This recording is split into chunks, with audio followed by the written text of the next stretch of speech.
Halo, selamat malam. Saya Evi Sayono.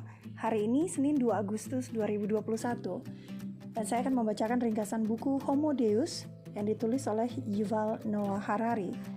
Yang saya bacakan adalah buku Homo Deus edisi bahasa Inggris yang kemudian saya ringkas dan baca dalam bahasa Indonesia. Dan ini artinya yang teman-teman semua dengarkan dalam audiobook ini adalah interpretasi saya atas bagian yang saya baca. Bagian yang akan saya baca malam ini adalah bab pembukaan mulai dari halaman 49 sampai dengan 63. Dan sub bab yang akan saya baca malam ini adalah The God of Planet Earth, yang artinya kurang lebih Tuhannya planet bumi. Alright, shall we start? Kita mulai ya. Selamat mendengarkan.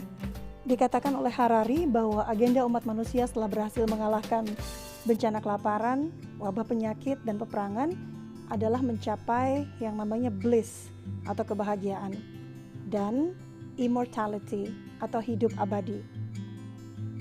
Manusia harus punya kontrol seperti Tuhan atas substratum biologicalnya sendiri.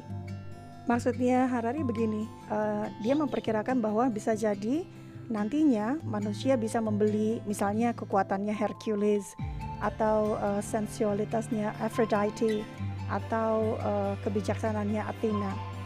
Nah, jika manusia mampu membuat atau mere-engineer kematian dan rasa sakit keluar dari sistemnya, maka bukan tidak mungkin hal ini bisa terjadi. Memang saat ini manusia masih fokus ke bagaimana cara mengupgrade perangkat eksternal, tapi bukan tidak mungkin nantinya manusia bisa mengembangkan tubuh dan pikirannya dalam satu perangkat. Ini seperti upgrading manusia menjadi mirip seperti Tuhan atau dewa. Nah, untuk melakukan ini manusia bisa melakukannya dengan 3 cara. Misalnya yang pertama dengan biological engineering, dengan cyborg engineering, dan yang terakhir dengan engineering of non-organic beings. Oke, maksudnya dari biological engineering ini adalah ketika manusia berusaha mengupgrade tubuhnya sendiri agar menjadi lebih baik. Nah, ini terjadinya secara natural. Misalnya proses dari Homo erectus yang cuma bisa bikin pisau dari batu sampai kini kemudian Homo sapiens bisa bikin komputer. Nah, itu mengupgrade dirinya sendiri secara biologis. Yang kemudian yang kedua adalah cyborg engineering, yaitu ketika manusia membuat gabungan antara tubuh organiknya dia dengan alat-alat non-organik, misalnya tangan palsu bionik atau mata artifisial atau robot ukuran nano yang bisa masuk ke peredaran darah dan seterusnya. Yang terakhir adalah engineering of non-organic beings, yaitu ketika manusia menciptakan makhluk tidak hidup yang bisa berpikir sendiri. Ini AI, artificial intelligence, and udah mulai terjadi juga sekarang gitu ya. Misalnya orang lumpuh yang bisa menggerakkan benda dengan menggunakan helm khusus. Helm khusus ini kemudian menghubungkan pikiran dengan bendanya langsung, jadi bendanya bisa bergerak. Nah, ini adalah 3 upaya manusia dalam rangka mengupgrade dirinya agar paling tidak mirip-mirip lah jadi seperti Tuhan atau seperti dewa dengan 3 cara tadi, yaitu dengan biological engineering, cyborg engineering, dan engineering of non-organic beings. Lalu, apakah manusia akan berubah? Semuanya berubah kecuali satu hal, yaitu kemanusiaan. Perangkat dan kelembagaan manusia berubah, tapi dalamnya struktur pikiran manusia atau kemanusiaannya tetap sama. Itu kenapa meski Alkitab atau ajaran Konfusianisme itu masih tetap bisa dibaca orang hingga kini, meskipun ditulis manusia ribuan tahun yang lalu. Prediksi tentang bagaimana manusia bentuknya nanti agak sulit, karena human mind atau pemikiran manusia harus dirubah dan ini nggak bisa. Baik, kita kembali ke proyek ketiga terbesar manusia, yaitu bagaimana manusia atau Homo sapiens dapat mengupgrade dirinya agar menjadi Homo Deus. Nah, caranya agar mereka bisa menjadi Homo Deus adalah dengan mendapatkan atau menemukan kekuatan mirip dewa atau kekuatan ilahiyah. Dan mereka melakukan ini agar dapat melakukan penciptaan sekaligus melakukan penghancuran. Sebenarnya kenapa sih manusia ingin bisa membuat ulang atau mere-engineer tubuh dan pikirannya? Sebenarnya mereka melakukan ini untuk bisa memenuhi 2 hal, yaitu dapat melarikan diri dari usia tua dan kematian. Ini tujuan pertama. Lalu yang kedua adalah melarikan diri dari misery atau penderitaan. Tujuan kedua. Jadi manusia menginginkan divinity atau kekuatan ilahiyah, Tapi maksudnya ilahiyah di sini adalah mengupgrade manusia seperti mungkin dalam ajaran agama Hindu, bukan seperti figur Tuhan dalam Alkitab. Keturunan kita nantinya mungkin akan bisa seperti dewa Zeus dalam mitologi Yunani, atau dewa Indra yang masih bisa jatuh cinta, benci, berkreasi, menghancurkan, tapi dalam skala yang lebih besar dari apa yang bisa kita lakukan saat ini. Manusia bersaing dengan para dewa dalam hal terus menciptakan benda-benda atau alat-alat untuk membuat semua lini kehidupan menjadi lebih baik. Selanjutnya saya akan membacakan hal 56 sampai dengan 58. Can someone please hit the brakes? Tolong direm sedikit. Menciptakan manusia super membuat banyak orang takut. Awalnya misalnya seperti ini, membantu pasangan yang kesulitan punya anak. Kemudian manusia menemukan program bayi tabung atau in vitro fertilization. Gimana kalau melakukan satu benih, kemudian ada benih yang gak bagus atau kurang sehat. Akhirnya pembuahan bayi tabung bisa dilakukan agar 2, 3, 4, atau 5 benih itu kemudian semuanya jadi bayi. Jadi kalau di tengah jalan ada yang defect atau kurang baik, ya bisa dihilangkan. Yang dibiarkan hidup yang akan jadi bayi yang sehat. Nah, ini sudah terjadi by the way. Proses perkembangan atau membuat atau menciptakan superhuman ini terlalu cepat dan dirasa perlu direm. Tapi remnya di mana? Kalaupun tahu di mana remnya, ada beberapa alasan kenapa remnya tidak bisa kita injak. Kenapa? Upaya untuk mengupgrade atau memutakhirkan Homo sapiens atau manusia akan terus berlangsung dan bisa jadi mengubah wajah dunia sampai sulit dikenali di tahun 2100 nanti. Masih lama kata banyak orang, tapi seberapa lama? Ya lama bisa jadi 20 tahun dan gak lebih dari 50 tahun. Harari kemudian mengilustrasikannya dengan cerita pertama kali ia mengenal internet. Harari dan kawan-kawannya main ke rumah seorang kawan bernama Aido, yang kini adalah penemu softwares. Di tahun 1999, internet harus dihubungkan ke kabel telepon.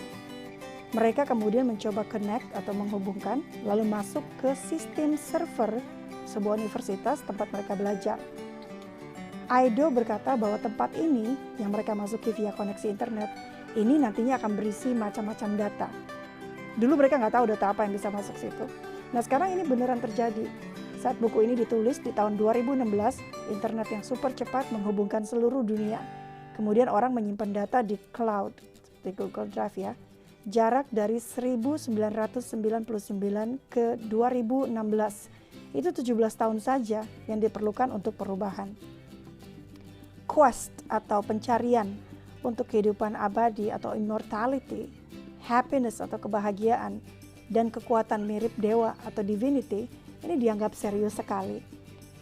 Karena teknologi perkembangannya semakin cepat, membuat life expectancy atau angka harapan hidup manusia menjadi semakin meningkat. 70 is the new 40. 70 tahun itu adalah usia 40 tahun yang baru. 70 is the new 40. Ini menjadi threats atau ancaman baru. Ancaman barunya buat siapa? Buat Menteri Keuangan, buat perusahaan asuransi, atau juga buat sistem kesehatan. Jika harapan hidup lebih lama, maka tidak akan ada cukup uang untuk membayar fasilitas kesehatan, pensiun, dan lain-lain. Jika harapan hidup meningkat, maka pemerintah mesti memikirkan tentang job market atau lapangan pekerjaan. Perkembangan dirasa terlalu cepat, sampai orang merasa harus ada seseorang atau sesuatu yang harus bisa mengerem lajunya. Tapi pengereman ini tidak bisa dilakukan karena, satu, tidak ada yang tahu di mana remnya. Misalnya begini, ada satu orang yang ahli nanotechnology. Orang yang lain adalah ahli di artificial intelligence atau kecerdasan buatan. Lalu satu orang lagi adalah ahli genetika. Yang ahli nanoteknologi perkembangannya cepat. Ahli artificial intelligence juga perkembangannya cepat banget. Lalu yang ahli genetika juga perkembangannya terlalu cepat. Yang mana yang harus direm? Yang kedua, kalaupun rem berhasil melakukan pengereman misalnya, maka perekonomian pasti akan pingsan atau collapse bersama dengan society atau masyarakatnya. Ekonomi modern memerlukan pertumbuhan atau perkembangan yang konstan dan indefinite atau tidak terbatas untuk bisa bertahan. Kalau ekonomi ikutan direm, maka ia tidak akan tetap tenang di titik equilibrium atau titik tengah. Ekonominya akan hancur. Ketakutan manusia tentang ide menciptakan superhuman. Mari kita coba balik cara berpikirnya. Misalnya begini, berangkat dari orang yang kakinya sakit dan tidak bisa berjalan. Kemudian diciptakanlah kaki bionik atau kaki setengah robot. Nah, jika kaki bionik ini kemudian diterapkan atau disematkan kepada orang yang sehat, maka orang yang jalannya sehat atau normal pakai kaki bionik, maka jalannya akan lebih cepat. Nah, ini superhuman. Kemudian ilustrasi kedua, operasi plastik misalnya. Operasi plastik berangkat dari ketika setelah Perang Dunia Kedua, ada prajurit yang wajahnya terluka. Kemudian dioperasi agar wajahnya kembali normal. Lalu diciptakan operasi plastik atau facial surgery yang kemudian dikembangkan dengan begitu canggihnya. Kemudian bayangkan bahwa operasi plastik atau facial surgery atau plastic surgery ini kemudian dilakukan pada manusia normal. Maka manusia yang tadinya normal akan menjadi lebih cantik daripada orang normal lainnya. Kemudian berangkat dari orang tua yang punya permasalahan genetik yang bisa menyebabkan calon bayinya kena resiko penyakit genetik juga. Kemudian dikembangkanlah in vitro fertilization atau program bayi tabung. Embrio yang beresiko yang dikembangkan di tabung kemudian dihilangkan. Nah, jika ini kemudian diterapkan pada embrio yang sehat, maka anak atau calon embrio yang bermasalah dihilangkan, yang bagus dibiarkan. Nah, ini nantinya akan jadi superhuman juga. Lanjut di in vitro fertilization atau pengembangan bayi tabung. Misalnya embrio yang dikembangkan di dalam tabung atau in vitro fertilization, ternyata di dalamnya tuh ada gen yang bermasalah. Nah, kalau sudah jadi embrio baru ketahuan ada masalah, maka embrionya dihilangkan. Nah, terus sebelum jadi embrio, kenapa nggak dimutasi aja gennya sekalian sebelum jadi embrio? Gennya yang direkayasa, jadilah gen yang mumpuni. Jadi embrio yang dikembangkan secara in vitro bisa jadi embrio yang super. Kemudian Harari melanjutkan ceritanya tentang DNA atau DNA mitokondrial. Nah, DNA mitokondrial, saya nggak tahu cara bacanya. DNA mitokondrial adalah organel yang sangat kecil yang hidup dalam sel tubuh manusia. Mitokondrial ini memberi energi yang digunakan oleh sel-sel tubuh manusia. Jika DNA mitokondrialnya defektif atau rusak, maka akibatnya akan membawa penyakit-penyakit yang membahayakan nyawa orang nantinya. Nah, dengan upaya bayi tabung atau in vitro fertilization, bahaya penyakit bawaan genetik ini bisa dihindari. Caranya orang tua ketiga mungkin ya. Misalnya gini, orang tua A bawa penyakit genetik di DNA-nya. Orang tua B, maksudnya si ibu mungkin ya. Nah, kemudian ada lagi sel mitokondrial dari orang ketiga, dari orang tua ketiga maksudnya. Jadi orang tuanya anak itu ada 3, A, B, dan C. Ini supaya penyakit-penyakit genetiknya itu bisa dihilangkan sama sekali. Lalu dari ketiga sel mitokondrial dari orang tua A, B, dan C, maka lahirlah calon bayinya sehat. Nah, ini sudah dilarang di Amerika Serikat. Tapi di tanggal 3 Februari 2015 di Britania Raya atau Inggris, mereka memperbolehkan kelanjutan research embrio 3 orang tua. Namun demikian, secara hukum mengganti DNA masih tidak diperbolehkan atau masih melanggar hukum. Nah, ini sebenarnya juga merupakan salah satu upaya manusia untuk menciptakan superhuman atau manusia super mirip dewa yang gak ada sakit, gak ada celah. Halaman 62-63. Tapi, apakah nantinya hukum dan norma akan memperbolehkan rekayasa DNA pada manusia? In vitro fertilization atau bayi tabung saat ini digunakan untuk menyeleksi embrio yang bebas dari penyakit genetika. Di masa depan, bisa jadi manusia berpikir untuk menciptakan atau membuat embrionya bebas dari obesitas misalnya, atau bebas dari autisme. Nah, ini sudah langkah menciptakan superhuman atau manusia super. Bayangkan ya, jika kita tahu bahwa calon anak perempuan kita ini nantinya akan punya karakteristik seperti ini. Anak perempuan kita itu nantinya akan cantik, pinter, baik hati, tapi di DNA-nya itu punya DNA depresi kronik. Orang tua manapun pasti akan tergoda untuk menyelamatkan anaknya supaya ketika besar nanti tidak tumbuh sebagai perempuan yang punya penyakit depresi kronik. Nah, dengan in vitro fertilization di masa mendatang ini mungkin sekali dilakukan. yang mana ini merupakan satu langkah menuju penciptaan manusia super atau superhuman. Healing atau penyembuhan merupakan justifikasi awal bagi penelitian pada manusia. Namun setelah berhasil pada level healing, tentu manusia tidak akan berhenti di situ. Manusia tidak dibatasi untuk menggunakan teknologi yang ditemukan untuk upaya pemutakhiran. Dan ini adalah sekali lagi langkah untuk menciptakan manusia sebagai manusia super. Oke, demikian bacaan saya malam ini yang merupakan bagian pembuka dari buku Homo Deus karya Yuval Noah Harari.